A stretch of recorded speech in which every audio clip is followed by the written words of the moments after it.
kedua tokoh tersebut. Tim Liputan Kompas TV.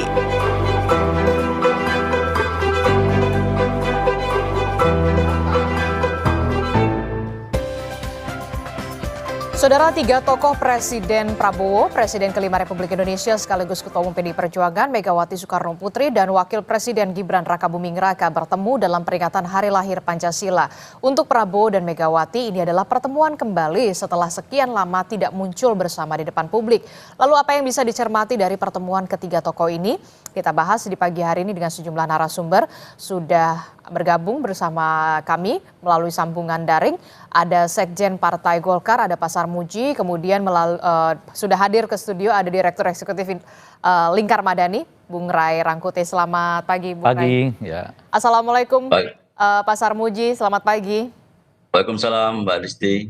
Bung Ray, selamat pagi. Ya. Oke, kita pagi-pagi hari ini membahas bagaimana pertemuan yang cukup menjadi sorotan di pekan hari ini, begitu ya, Pak Sarmuji. Saya mau ke Pak Sarmuji dulu. Pak Sarmuji, ini kan kita lihat kemarin ada pertemuan, begitu ya, walaupun memang dalam rangka Hari Lahir Pancasila, bukan soal politik begitu, tapi pertemuan yang menampilkan ada Pak Prabowo, Bu Mega, bahkan ada Mas Gibran. Suasananya tampak akrab, cair, begitu ya. Ada bahkan Pak Prabowo mengatakan sempat menyinggung Bu Mega, wah kurusan nih dietnya berhasil begitu. Nah, apa yang bisa Partai Golkar lihat dari pertemuan ini? Benarkah sinyal-sinyal rekonsiliasi politik sudah makin terasa, Pak Sarmuji? Ya, kalau dibilang rekonsiliasi politik, sebenarnya rekonsiliasi itu sudah terjadi dan selama ini tidak ada problem yang cukup mendasar antara Presiden dengan Ibu Megawati. Ya, pertemuan ini menurut saya menghadirkan suasana atmosfer yang positif. Kalau istilah anak muda sekarang, vibes-nya itu positif banget lah kira-kira. Positive vibes. Positive vibes. Jadi kalau pertemuan-pertemuan begini bisa dirancang untuk bisa mempertemukan seluruh elit bangsa, tokoh-tokoh yang pernah memimpin Republik ini akan sangat baik. Kalau andaikan karena ulang tahun Hari Pancasila, Ibu Megawati bisa bertemu dengan Pak Prabowo, Mas Gibran.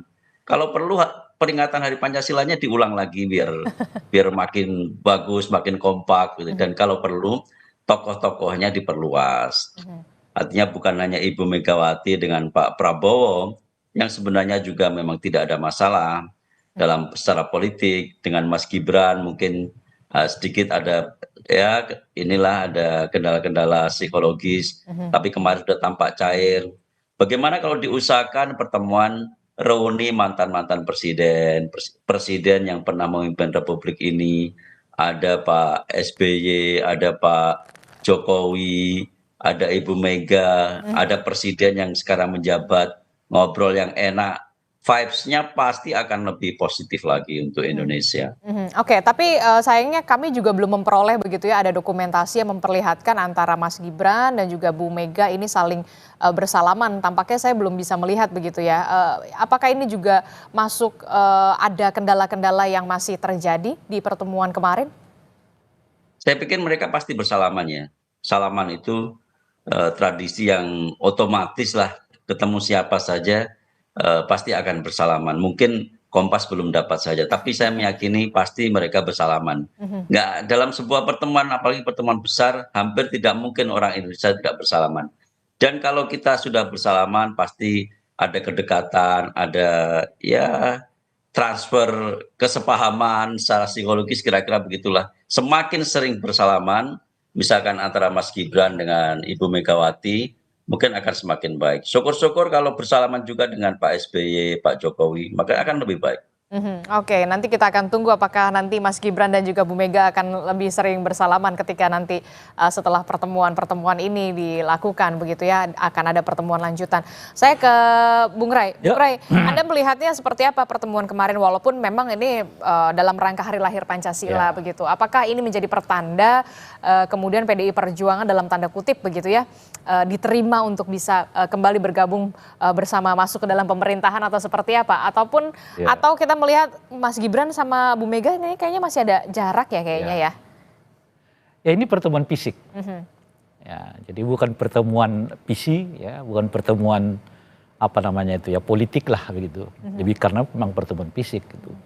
Lebih-lebih bagi Ibu Mega menurut saya agak sulit menghindari suasana ini karena pada dasarnya ya peringatan 1 Juni itu adalah peringatan tentang aktivitas Pak Karno ya, Presiden pertama RI yang mendesain dan melahirkan yang kita sebut sebagai Pancasila.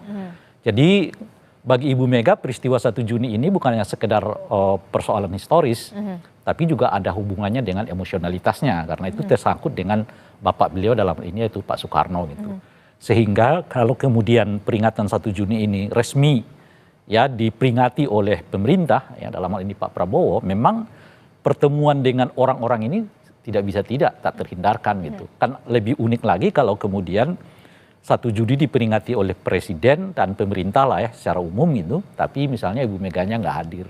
Padahal Agak aneh kalau begitu. Ya agak aneh, padahal ini hajat yang kalau untuk Ibu Mega ya bukan hanya bersifat kenegaraan atau bersifat historis, tapi juga mestinya bersifat emosional gitu ya. Jadi Lebih-lebih 1 Juni itu adalah tanggal yang juga ditetapkan oleh Ibu Mega kan sebagai hari lahir Pancasila gitu. Nah oleh karena itulah pertemuan yang kemarin itu menurut saya pertemuan yang tak bisa tidak itu terjadi gitu, dan tapi lebih bersifat fisik ya karena ketemu biasa ya, nggak ada ngobrol-ngobrol seperti yang Anda tanyakan tadi, misalnya apakah ini memberi sinyal bahwa PDI akan masuk ke dalam koalisi misalnya gitu ya, bergabung dengan koalisinya Pak Prabowo atau yang kita kenal dengan Kim Plus sekarang ini gitu. Menurut saya itu sangat jauh sekali gitu, dalam pengertian apa gitu. Pertemuan itu ya karena itu physically gitu ya, meskipun ada nanti kita bisa jelaskan nanti beberapa hal yang lain, tapi itu tetap akan menegaskan bahwa posisi Ibu Mega berada di oposisi gitu ya, tetapi kadar oposisinya mungkin yang jadi pertanyaan, apakah oposisi dalam pengertian konfliktual gitu ya, atau oposisi dalam pengertian moderat. Nah saya kira PDI akan mengambil jalan oposisi moderat terhadap Pak Prabowo gitu. Mengapa kemudian PDI Perjuangan mengambil oposisi moderat? Itu yang kemudian menarik kan? Nah pertama karena secara personal tadi ya, Ibu Mega dengan Pak Prabowo itu nggak ada masalah. Secara personal tidak ada hambatan lah ya? Tidak ada hambatan antara Bu Mega dan juga Pak Prabowo. Tapi selama tidak ada Pak Jokowi gitu. Tapi kan di sana ada Mas Gibran yang kita tahu putra dari Presiden ke-7 Republik Indonesia Joko Widodo yang kemudian sekarang menjabat sebagai wakil presiden begitu kan? Ya itu yang saya sebut kalau kehadiran Mas Gibran di situ tuh sesuatu yang tak terhindarkan dengan sendirinya gitu. Nah mungkin Ibu Mega juga melihat oke lah kalau Gibran sebagai wakil presiden kan yang tak bisa dibantah gitu. Tapi kalau dengan Pak Jokowi bagaimana? Nah ini yang jadi pertanyaan. Nah kita yang nggak tahu di belakang layar nih sebetulnya ketidakhadiran Pak Jokowi misalnya dalam acara itu memang karena nggak diundang atau apa gitu. Itu yang kita nggak tahu peristiwanya gitu. Tapi kalau apa namanya itu ya hubungan Ibu Mega dengan Pak Prabowo saya kira sama sekali nggak ada ganjalan. Ganjalannya itu justru kalau misalnya di tengah-tengah itu ada Pak Jokowi alias kalau sekiranya dalam pertemuan itu ada Pak Jokowi, mungkin Ibu Mega nggak akan hadir, mungkin gitu. Nah, jadi persoalannya di kehadiran Pak Jokowinya. Nah, kalau bagaimana kalau Pak Jokowinya nggak hadir? Ya seperti kemarin, guyup aja bertemu. Karena memang Ibu Mega dengan Pak Prabowo, personality nggak ada masalah. Mereka udah jalin kerjasama sejak tahun 2004 kan, sampai sekarang ini gitu. Jadi persaingan politik di antara mereka itu ya dianggap sebagai persaingan yang biasa saja gitu. Beda ceritanya dengan Pak Jokowi. Karena dengan Pak Jokowi itu bukan soal persaingan politik, itu pengingkaran politik gitu loh kira-kira. Orang yang ingkar ya, yang dikeluarkan dari partai ya nggak bisa lagi, artinya nggak bisa lagi kita kerjasama secara politik. Gitu. Oke, bagaimana Partai Golkar melihat ini begitu partai yang kemudian juga salah satu partai yang mengusung Gibran Rakabuming Raka juga sebagai wakil presiden di sana begitu ya, ada apa ya bisa dikatakan ada sedikit hambatan lah ya antara Bu Mega dan juga Pak Jokowi begitu yang kita tahu di sana juga ada Mas Gibran Rakabuming Raka sebagai wakil presiden. Apa yang bisa Anda lihat di sini? Partai Golkar. Ya pertama meskipun tadi disampaikan oleh Bung Rai itu adalah pertemuan fisik, tetapi bagaimanapun kalau kita sering ketemu sama seseorang, itu akan berbeda kalau kita terus-menerus menghindari orang tersebut. Hmm. Jadi saya termasuk orang yang yakin bahwa pertemuan fisik itu cepat atau lambat itu pasti akan mengubah suasana hati. Hmm. Kalau orang kita nggak pernah bertemu, kadang-kadang kita berasumsi, wah dia masih Marah. ada masalah dengan saya, masih marah dan sebagainya. Tetapi begitu bertemu, melihat senyumnya, melihat tatapannya, mungkin sudah berubah. Oh ternyata dia baik juga sama saya. Dan banyak sekali hal-hal seperti itu kita jumpai dalam kehidupan. Dan tidak terkecuali dalam kehidupan politik. Jadi menurut saya kalau perlu disetting supaya Ibu Mega hadir, Pak Jokowi hadir, Pak SBY hadir, kita setting saja. Supaya terjadi paling nggak pertemuan fisik yang kemudian bisa jadi menghadirkan vibes yang lebih positif. Ya paling tidak jangan disetting lah ya, biar alamiah aja begitu ya. Ya, Pak nggak Sarmuji. apa-apa, ya alamiah boleh, setting boleh. Kan kita namanya mengislahkan orang baik pahalanya. Oke, saya ke, nah itu dia yang kemudian tadi Ini juga. masalah Pak Sarmuji ini, karena melihat pertengkaran politik itu sebagai pertengkaran personal gitu. Lalu hubungannya kemudian dengan silaturahmi lah, apalah kayak gitu loh. Enggak, pertengkaran politik itu penting. Karena dengan cara begitu kita mengerti mana banyak alternatif sebagai pilihan publik gitu loh. Mungkin Enggak, bukan masalahnya mungkin bahasnya bukan masalahnya pertengkaran politik, mungkin Pertengkaran ada politik. perbedaan politik. Ya, apalagi. Ya, masalahnya bukan begitu. Kita mengenal dulu ada pertengkaran politik dengan tokoh-tokoh bangsa. Dulu kita tahu betul bagaimana Nasir berbeda dengan Soekarno, bagaimana Bung Hatta berbeda dengan Soekarno. Tetapi persahabatan, pertemuan dengan mereka itu akrab sekali. Ini enggak gitu loh. Ini sangat berbeda. Pertengkaran politik sekarang itu enggak berbeda sekali. Apa sih dengan perbedaannya Pak Sarmuji? Loh kalau pertengkaran politik zaman Pak Karno dengan Pak Nasir itu ideologi, gagasan, Kalau yang perspektif, sekarang? gitu. Kalau sekarang kan enggak, Pak. Ini kan sendiri-sendiri gitu loh. Jadi menganggap dia musuh Sendiri-sendirinya saya, maksudnya? macam-macam. Jadi tadi misalkan ada Bang Rey menganggap itu sebagai pengingkaran. Dalam perspektif yang lain enggak.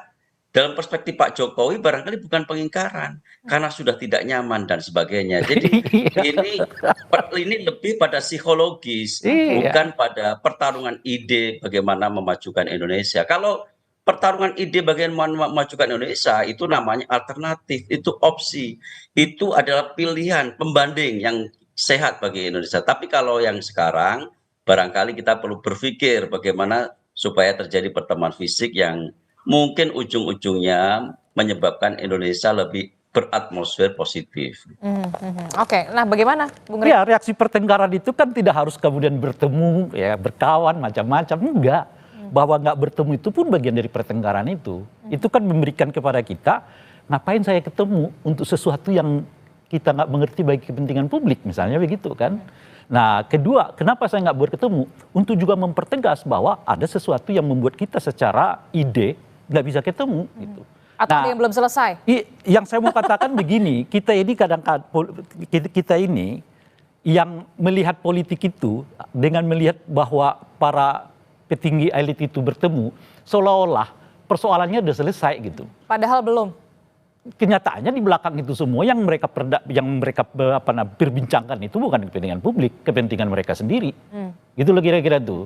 Tapi masyarakatnya diajak untuk melihat bahwa pertemuan kepentingan mereka itu sebagai pertemuan kepentingan bangsa. Anda bisa bayangkan nggak? Kemarin ada yang mengatakan kami perubahan. Ada yang mengatakan kami kelanjutan. Belum seminggu hasil pemilu dinyatakan, pilpres dinyatakan, ketemu. Ketemunya apa? Berbagi kekuasaan. Pertemuan itu dibilang sebagai silaturahmi lah, bagus lah, inilah. Padahal di antara mereka aja soal bagi-bagi kursi gitu loh. Nah itu makanya di tengah yang kayak begitu tuh ya, eufemisme politik itu. Menurut saya perlu ada tokoh seperti yang dilakukan oleh Ibu Mega. Saya beda, nggak perlu ada ketemu. Itu. Selama saya tidak mengganggu Anda, seperti misalnya yang dilakukan oleh Soeharto terhadap Pak Karno kan. Nah itu yang kita cegah. Apa yang dilakukan? Yaitu membiarkan Pak Karno dalam kondisi yang kayak begitu. Dan pemerintah seperti menjauhkan diri. Nah, kita tentu saya nggak boleh masuk ke sana. Nah, yang kita mau katakan itu adalah selama pertengkarannya masih dalam ranah yang disebut dengan publik, bagian dari edukasi kepada publik, bahwa bertemu itu mengatasnamakan kepentingan publik, pada ujung-ujungnya adalah soal bagaimana mereka berbagi kekuasaan gitu ya. Tapi mengatasnamakan publik, baiknya di tengah kayak begitu itu ada yang dengan tegas mengatakan nggak ada deh namanya pertemuan-pertemuan. Tapi kita nanti bisa bertemunya di DPR, kita bisa bertemunya nanti di apa gitu, kita bisa bertemunya di sini dan seterusnya itu. Tegas terhadap posisi Ya masing-masing. itu makanya saya mau mengatakan ini pertemuan fisik, tapi saya nggak melihat ini sebagai pertemuan politik itu loh kira-kira tuh. Oleh karena itu kemungkinan ya saya melihat Ibu Mega tetap akan menyatakan sebagai oposisi, mungkin kadar oposisinya tidak konfliktual gitu. Kadar oposisinya itu adalah moderat. Seperti yang kita lihat dalam 2 bulan terakhir ini ya, sejak pertemuan Pak Prabowo dengan Ibu Mega di Lebaran pertama, sekarang menjelang Lebaran kedua ya, Idul Adha bertemu lagi gitu. Sepanjang itu relatif tidak ada hubungan yang sifatnya konfliktual secara politik antara Ibu Mega dengan dalam hal ini tentu dalam fraksi PDI Perjuangan dengan koalisi Kim di DPR misalnya sebagai sarana wahana yang memungkinkan kita untuk melihat pertengkaran politik itu terjadi. Gitu. Jadi Anda melihat agak sedikit jauh ketika Bu Mega begitu nanti ini pertemuan fisik begitu ya. Ini kan pertemuan fisik bukan pertemuan visi.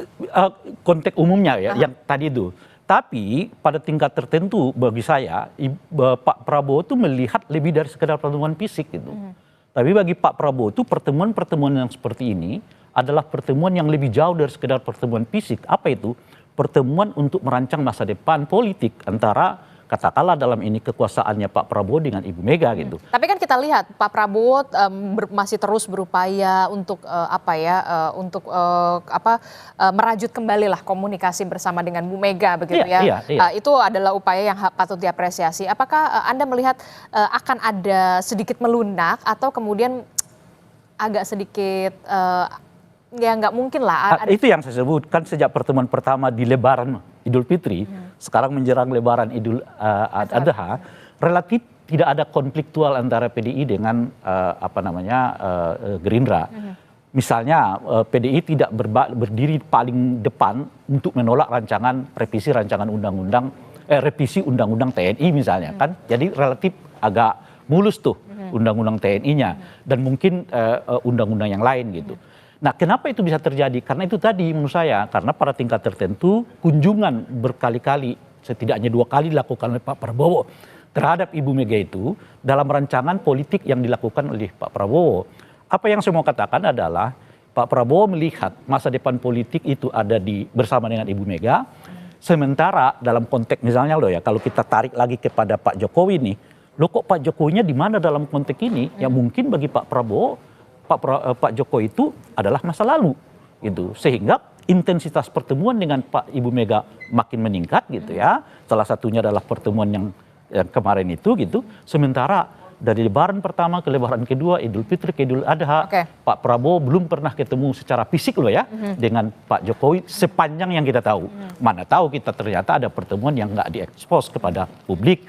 Karena kenapa kita berbicara seperti ini? Karena umumnya setiap pertemuan Pak Prabowo dengan Pak Jokowi itu ada eksposnya secara diam-diam gitu. Nah, tapi sejak Lebaran kemarin sampai ke Lebaran kedua ini hampir tidak kita dengar ada ekspos pertemuan Pak Prabowo dengan Pak Jokowi. Dalam bahasa yang lain, kelihatan atau kemudian ada yang harus dijaga hati yang lain begitu ya?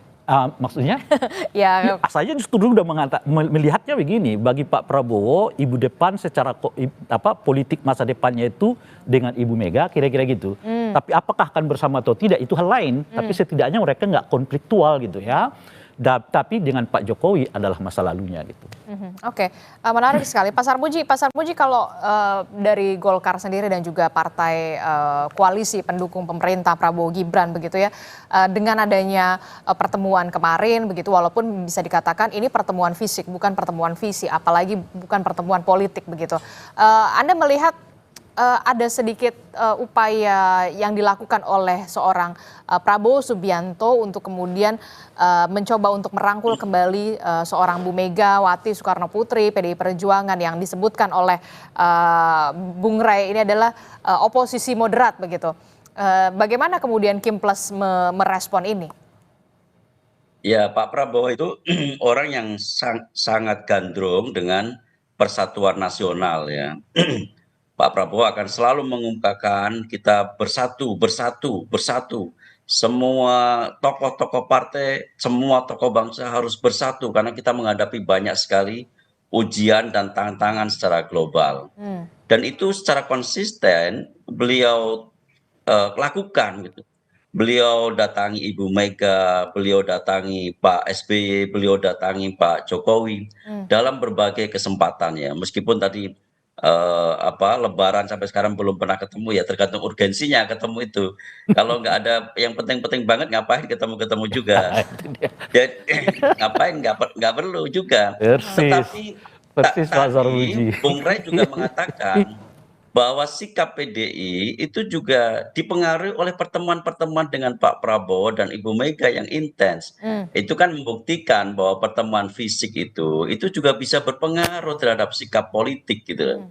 Jadi kita nggak bisa tanpa pertemuan fisik kemudian bisa mengubah suasana, nggak bisa. Memang harus pertemuan fisik dan menurut saya Pak Prabowo konsisten untuk merajut persatuan nasional.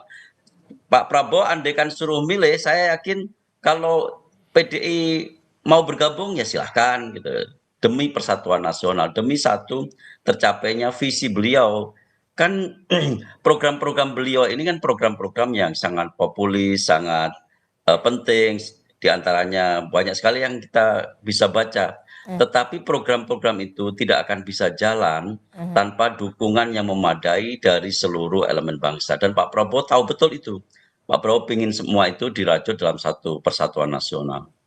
Oke, menarik. Tapi kemudian ada yang oh ya PDI Perjuangan mungkin belum mau untuk Oposisi apa? bersatu untuk bersama pemerintahan. Mungkin juga karena di situ ada kita tahu anak dari Presiden ke-7 Republik Indonesia Joko Widodo yang kemudian ini akan menjadi hambatan nih. Nah ini Anda melihatnya gimana sebenarnya? Ada banyak alasan mengapa PDI menurut saya tetap mengambil sikap seperti oposisi gitu ya. Seperti oposisi? Seperti oposisi setidaknya sampai sekarang karena kita ini kan selalu ingin verbalitas mendahului tindakan gitu ya.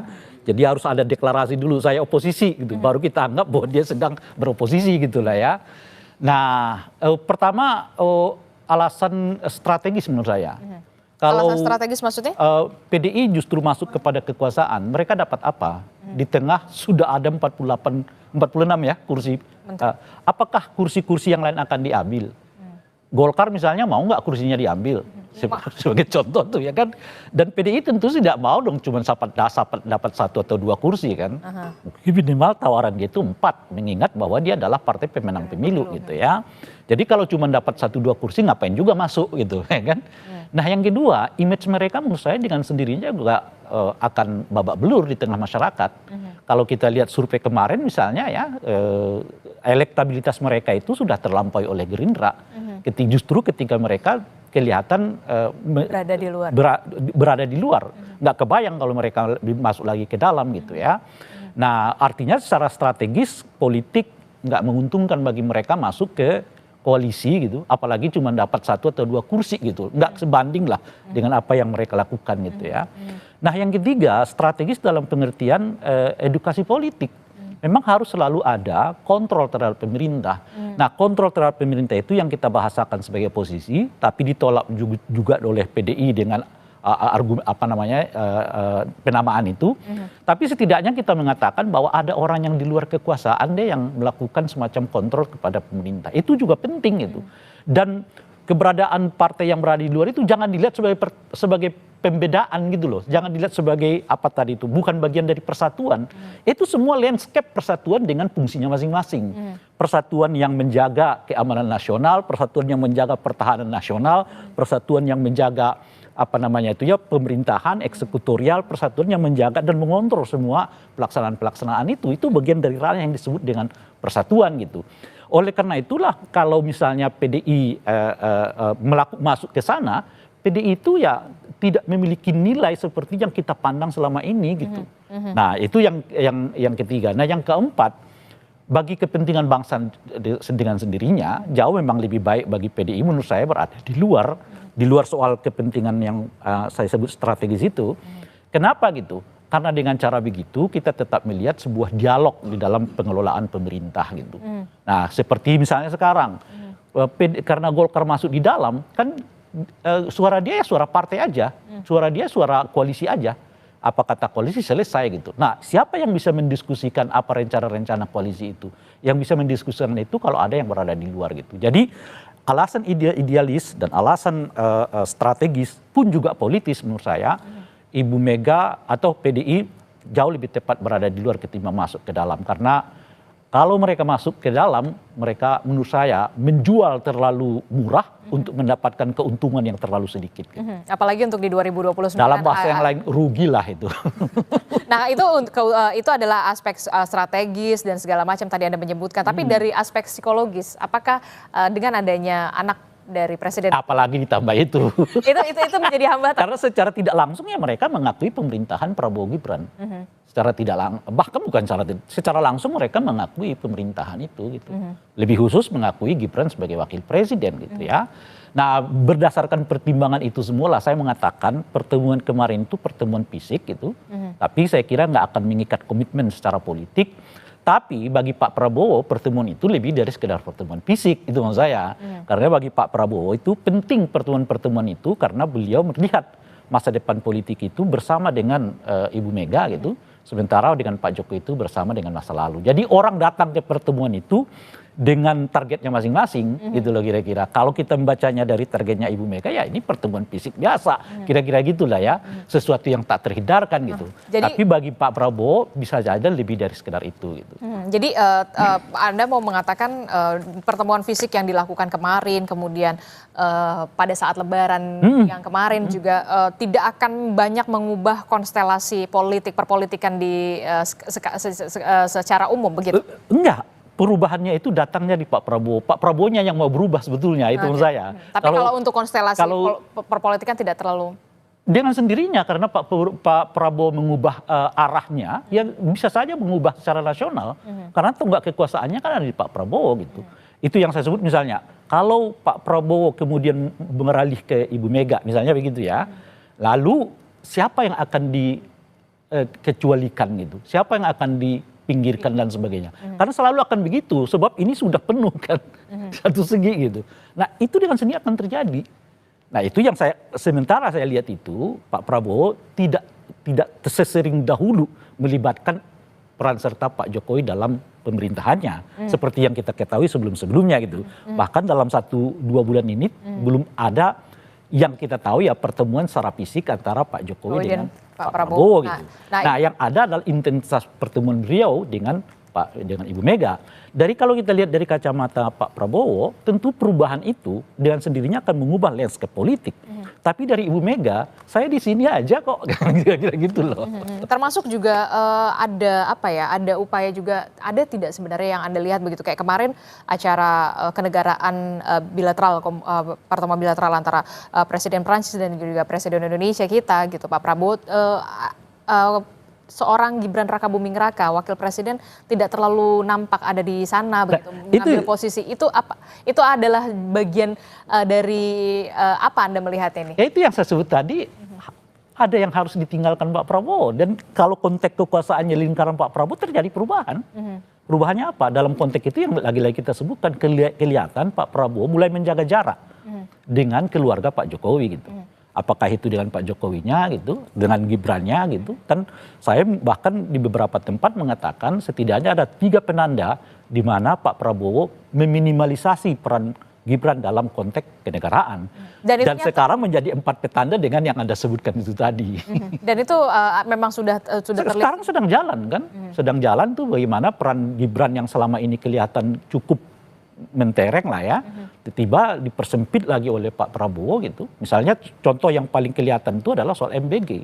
MBG itu sebelum resmi di launching kan kita lihat peran Gibran cukup sangat masif ya di dalam apa namanya itu pensosialisasian MBG itu. Tapi begitu di launching Pak Prabowo seperti yang pegang kendali.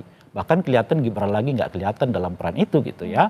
Misalnya aglomerasi yang di draft awal, jadi saya bicara draft awal, itu akan diserahkan kepada wakil presiden meskipun diputuskan presiden yang paling menentukan siapa yang akan duduk itu. Tapi kalau kita mengacu ke draft awalnya, sampai sekarang belum ditunjuk tuh wakil presiden sebagai ketua aglomerasi dan sebagainya. Jadi kalau dilihat dari aspek itu, ada penyempitan peran Gibran dalam pemerintahan Pak Prabowo. Saat yang bersamaan intensitas pertemuan Pak Prabowo dengan Pak Jokowi mengecil, dan saat yang bersamaan justru intensitas pertemuan Pak Prabowo dengan Ibu Mega makin sering gitu. Ada pendulum dari kekuasaan Pak Prabowo yang setengah berubah gitu. Tapi jangan tanya Ibu Meganya tetap di sini kira-kira gitu loh ya. Dan itu dengan sendirinya landscape ini akan mengubah juga ya kan peta politik di dalam koalisi Kim gitu menurut saya. Boleh jadi setelah ini akan ada reshuffle, siapa yang akan di-reshuffle kita tidak tahu. Tapi kalau kita lihat konteksnya dengan keluarganya Pak Jokowi, saya kira nanti akan terlihat dari aspek soal apakah Kapolri akan digantikan atau tidak digantikan dalam waktu dekat gitu. Kalau misalnya Kapolrinya sudah digantikan, mungkin hubungan yang kita sebut tadi sudah agak merenggang, itu petanda yang makin jelas. Gitu. Itu semakin jelas. Nah itu bagaimana Pak Sarmuji? Kalau dari Bung Ray mengatakan ada upaya penyempitan apa ya? Peran keluarga Jokowi dalam hal ini adalah seorang Gibran Rakabuming Raka di pemerintahan Prabowo Subianto saat ini begitu. Anda melihatnya gimana? Apalagi yang kemarin di pertemuan bilateral begitu ya antara Indonesia dan Perancis itu agak sedikit terlihat begitu jelas sekali. Ya inilah enaknya jadi pengamat ya kan. Waktu Pak Prabowo punya kedekatan dengan Pak Jokowi, ada pertemuan, ada silaturahim, pengamat mengatakan, "Wih, ada matahari kembar ini. Indonesia masih punya 2 presiden," katanya. Begitu Pak Prabowo mengurangi intensitas dengan Pak Jokowi, langsung pengamat mengatakan, woi ini sebuah penanda bahwa hubungannya renggang. Ya itu tafsir saja sebenarnya, itu sebuah tafsir.